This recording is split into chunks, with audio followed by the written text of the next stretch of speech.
Hey, so looking at this, do you want to ask me any questions? Maybe about, Rough Rider's easy, but the Philippines, you got that complicated story with Dewey and Aguinaldo and the controversy? Yes? Yeah, but quickly.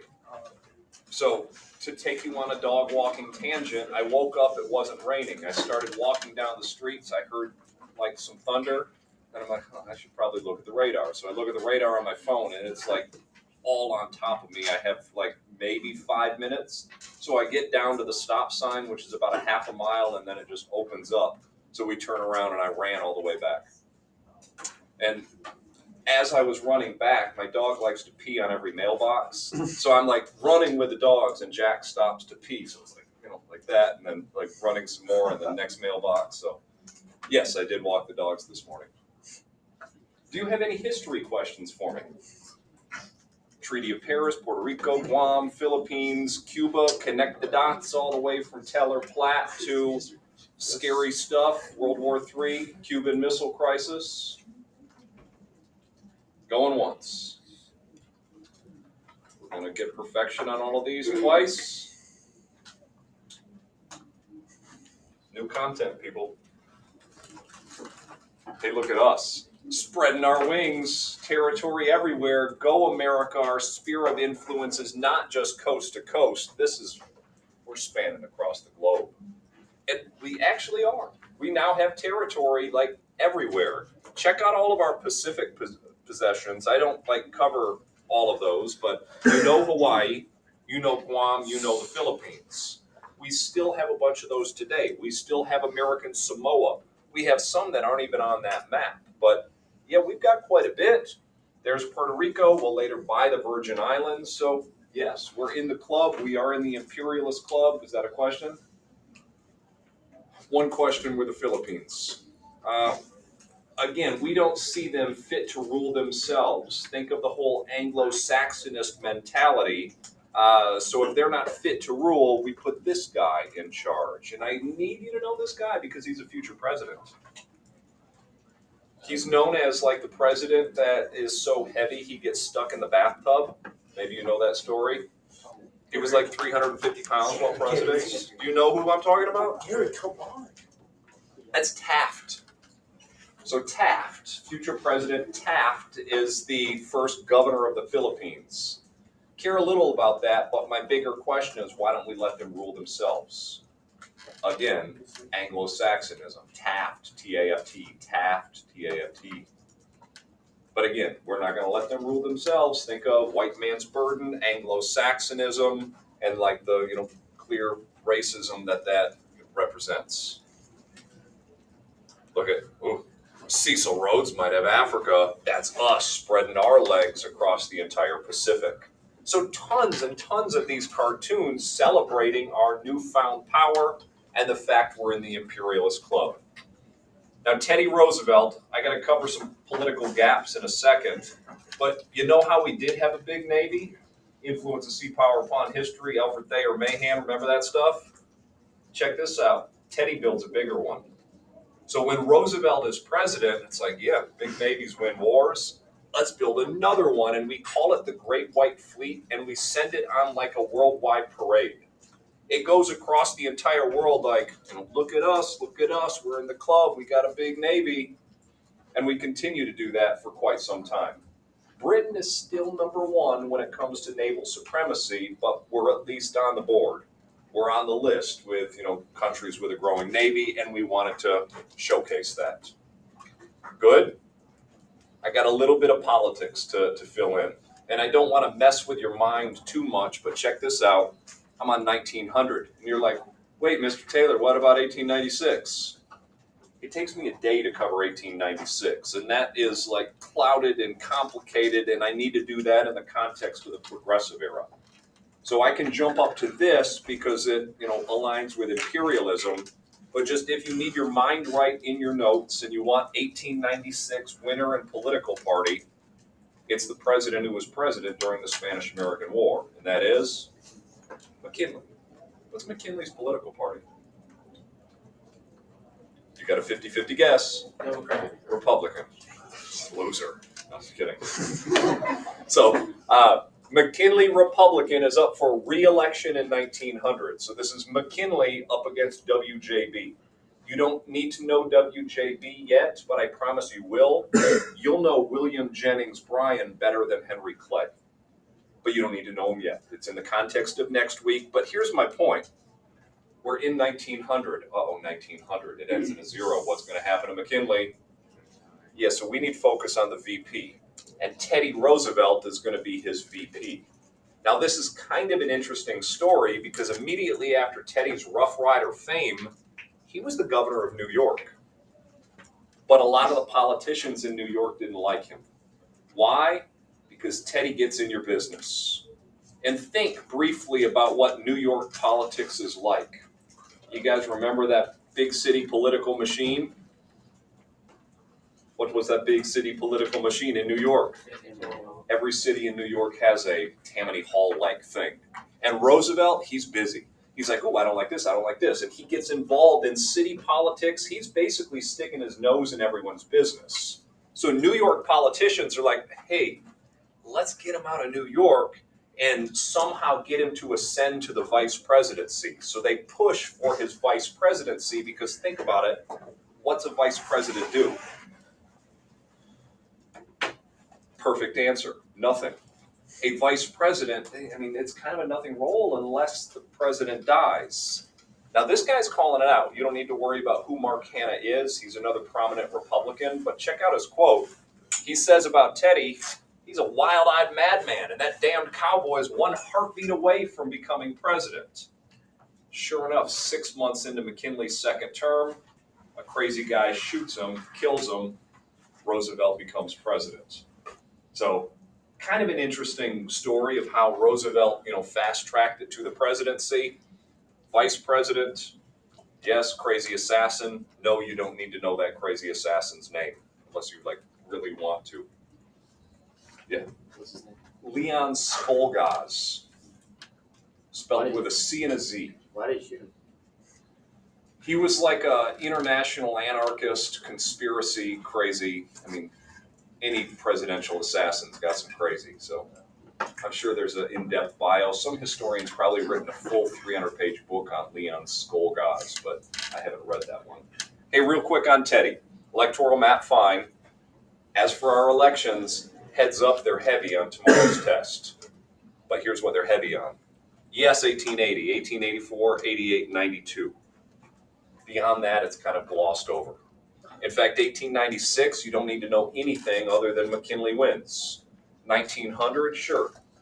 Tell that Teddy story that I just told you. Don't even worry about 1904 and 1908. Now, I'm going to get you there in the context of imperialism today, but I have not covered the domestic political situation yet. I'll do that next week. And I know that messes with a few of your linear timeline minds, but trust me, you'll be okay. Do you have any quick questions about 1880, 84, 88, 92? Because they are all on the test tomorrow. For example, Emily, I will ask about the stalwarts in 1880 and who they wanted for a third term. I will ask you about the assassination in 1880, and that time I will ask the name of the assassin. Charles Guiteau. And then I'll ask the impact of that assassination in 1880. Garfield dies, Arthur takes over, something happens in Congress, end of the spoils system. So you guys are going to have to go pretty deep on these elections. Maybe study your notes from week one, maybe look at that quiz that I gave you over week one, but you're going to see it all again on tomorrow's fun test. Good? Back to politics, back to Teddy. And I think that I can only give you one fun Teddy fact right now. I'll save some of my Teddy Roosevelt facts for next week, but this one's fun, this one's relevant as I'm drinking my second cup of coffee for the day. I like my coffee, right? I drink a Yeti cup full, I don't know, what is this, 16, 20 ounces, then I get another cup during lunch. I probably drink about 24 to 28 ounces of coffee a day. That's probably too much coffee. That's like 4 cups of coffee. You want to know how much he drank a day? A gallon. He drank a gallon of coffee every single day. Now, I think some of you math people know how many ounces are in a gallon, right? 128. I drink 24, 28 ounces. 128 ounces of coffee in a day. They say he was constantly wired. Like he's bouncing around. He is the life of the room, which kind of makes sense if you're drinking a gallon of coffee all day, every day, sun up, sun down. Yeah, that's your fun fact on Teddy. To be continued. I'll cover his domestic politics next week, but I got to shift back to imperialism while Roosevelt is president. So worldwide tour continues. I'm going to a topic that you probably know something about, and that's China. Now think about it. China had been exploited for a while. You know the context of this cartoon, yes? Yeah. What is it? Opium War. Opium War. So China's getting carved up by foreign powers. Britain's forcing its opium on the Chinese. And look at this cartoon. There's Britain, Queen Victoria, Germany. Everyone has got their kind of knife into that China pie. But, China's saying, no, who's this? That's us. We want to play. We want parts of China. China's a moneymaker. That's a huge market. There's resources there, but it's like, we're not playing in this game. So sure enough, we get a new aggressive Secretary of State by the name of John Hay, who writes an open door note to those powerhouse countries. John Hay, Secretary of State, his open door note, he's like, hey, world powers. These are the world powers, by the way. France and Britain and Germany, Japan and Russia, there are all already in China. Don't worry about those specific countries. But John Hay's like, hey, all nations should be able to go into China. China should be an open door. So he writes out this note to everyone and just anticipate what they'll all say about John Hay's open door note. Are they going to be like, yeah, come on into China? What do you think? No, they either ignore him or they reject him. Well, John Hay interprets the indifference or rejection as a yes. So the open door note becomes the open door policy and we move in. Why do we do all of this? Because we're in the club. We're in the international imperialist club. We're one of them. We should be able to exploit. So yeah, we prop the door open and we move on in. Kind of messed up, yeah? How does China feel about this? They're kind of powerless, but there's a rising movement in China that you were taught last year. Their slogan is to kill foreign devils. They don't like this, exploitation. Help me out. What's the name of this group? Kill foreign devils. I know that your world history teachers taught you this group. The Fighters. Does that sound familiar? Or does the Boxer Rebellion? House clothes. The Boxer Rebellion has to be somewhat familiar. Basically, these guys, with their slogan, kill foreign devils, they rise up for a couple of months. They take some hostages. So for about 55 days, they've got foreigners hostage, but eventually an international coalition puts down the Boxers, and exploitation of China will continue for the next several decades. I mention movies to you guys all the time, but you don't even watch the modern movies that I mention. This 55 Days at Peking was a movie from the 1950s. So I highly doubt you're going to watch that one if you don't even watch those good modern ones. But anyway, that's the Boxer Rebellion. The next time I teach China will be in the 1930s. Where in the 1930s, you might remember things like the rape of Nanking. Names like Mao and Chiang Kai-shek might sound familiar. Well, we're going to get involved in all of that. So kind of put China on pause. They continue to be exploited. Next chapter for us in American history is the 1930s. Worldwide tour continues. Ready? Panama. Panama, where's that? I bet you could find Panama on a map. Panama. But here's the thing. Panama is not Panama yet. This is still part of Colombia. So Colombia controls all of this, but we've got our eyes on Central America. Think about it. With our increasing economy, with our Navy, this is pretty darn inconvenient to go all the way down South America and all the way back up. That took a month. Why don't we just go through Central America? We need a canal to do this. It's going to be a shady, dicey, controversial story, and I'm giving you the Spark Note version of this. Don't worry if it's not written in bold. I just got to give you some context, nod your head with the context, and focus what's on in bold. There are plans for a canal, but all of these plans were like international plans. Like we're in the mix with the Brits and the French. And then it's like, oh, okay, hey, us all together, let's all build a canal. And we never agree, we never build one. But now what are we?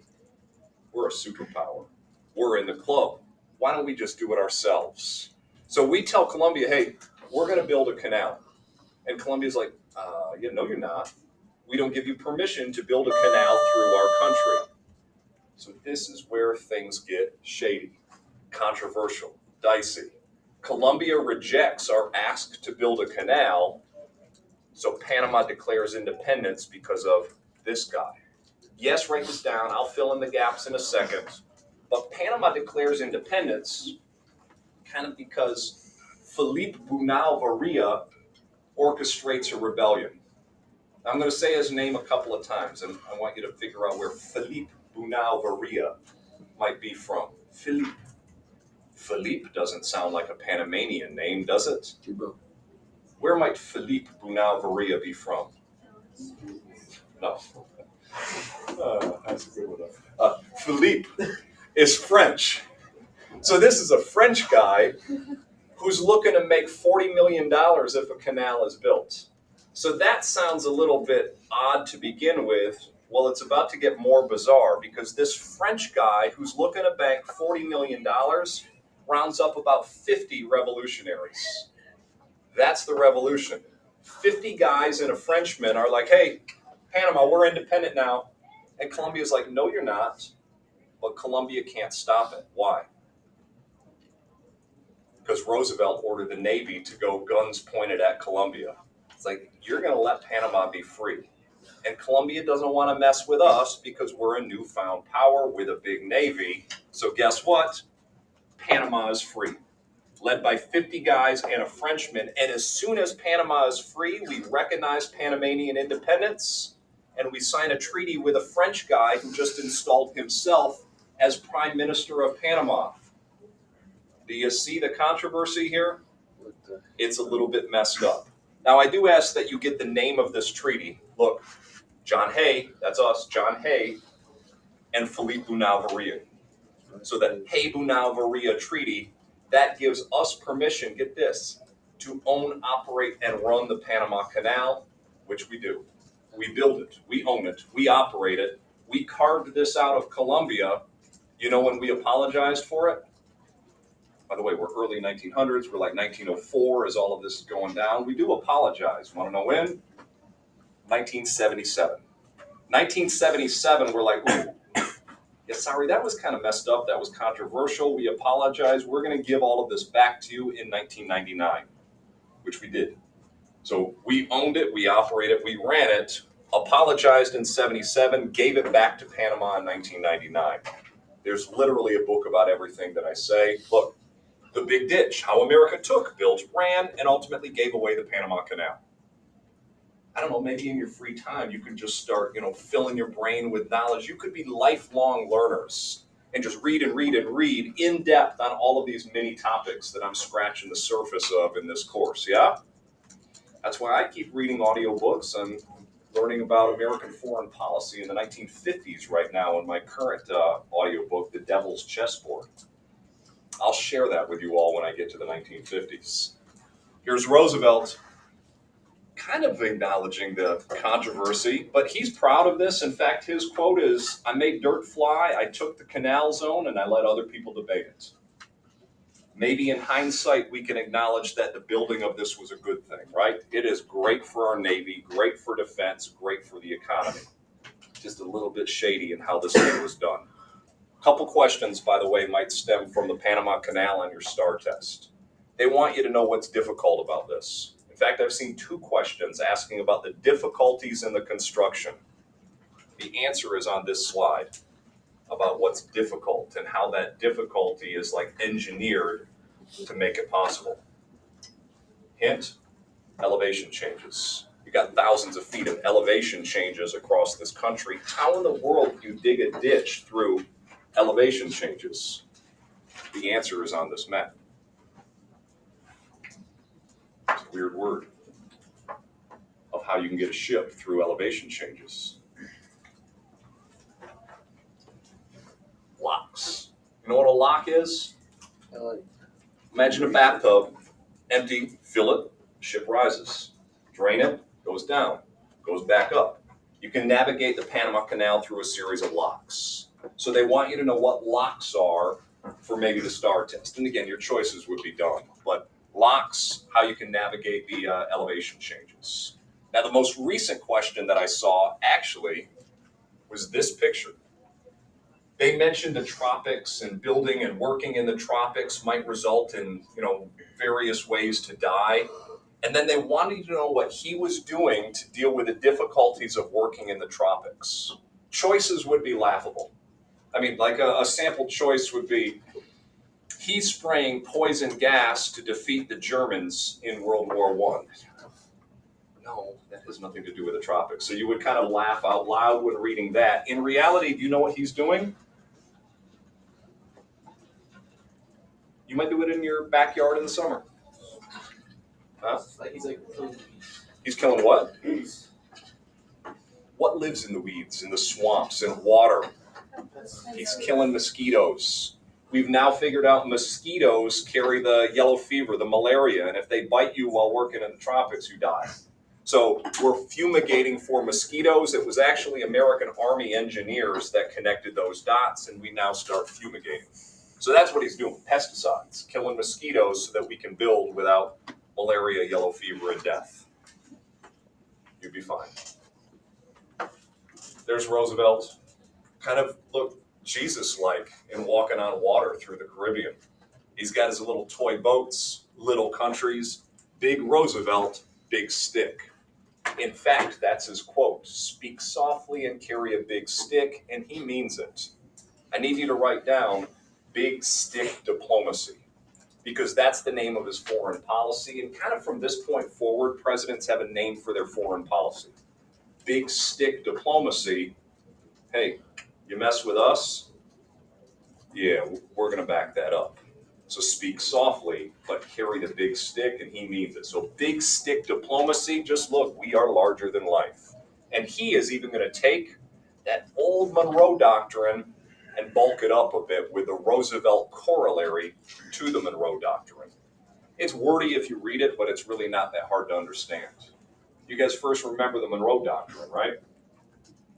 Europe, don't come over here and colonize.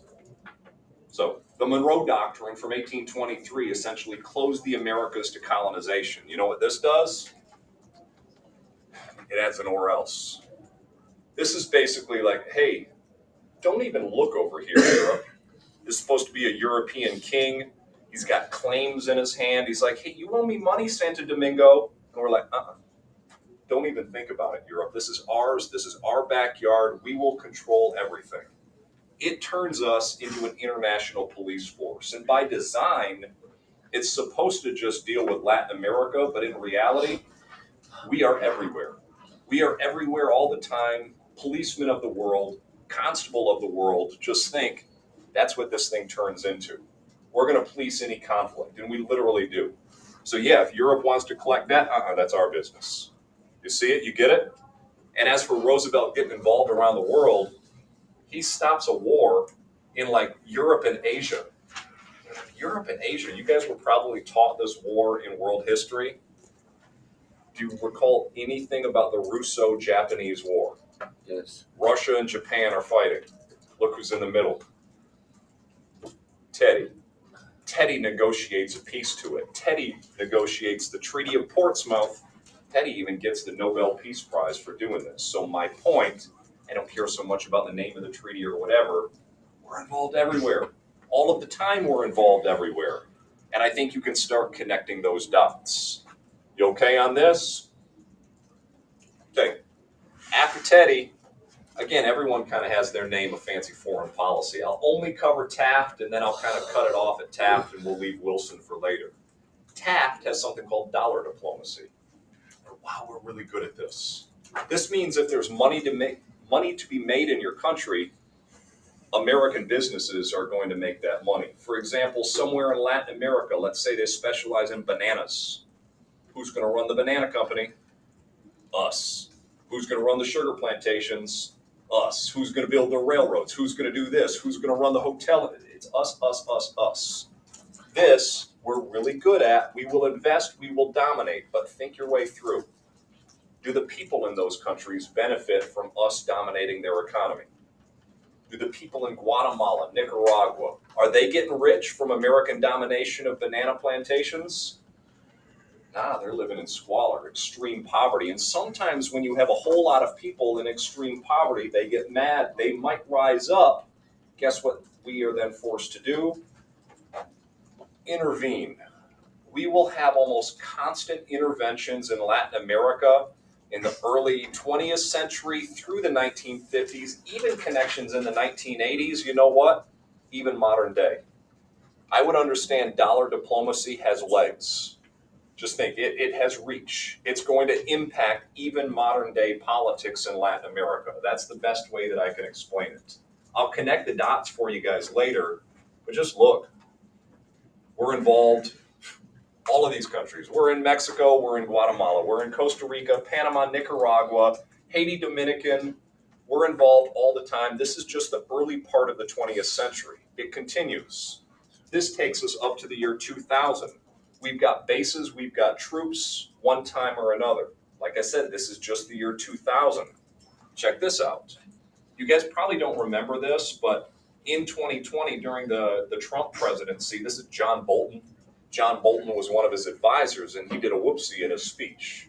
He's making a speech, and he's got his legal pad held the wrong way, and a photographer zoomed in and got what was on the legal pad. And it's like, whoa, 5,000 troops to Colombia? What do you mean 5,000 troops to Colombia in 2020? Yes, we were sending some there in the war on drugs. So, I mean, just think about it. We're in Latin America all the time, even modern day. It's all connected to imperialism. That's as far as I got to get you. And I say aftermath. Aftermath takes us up to modern day, if you think about it. But reasons we join, early examples.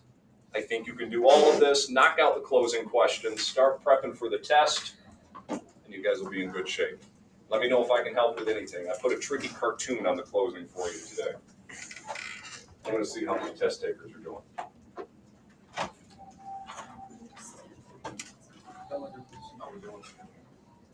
Did you add the chart like people whistling? At the last two. Yeah.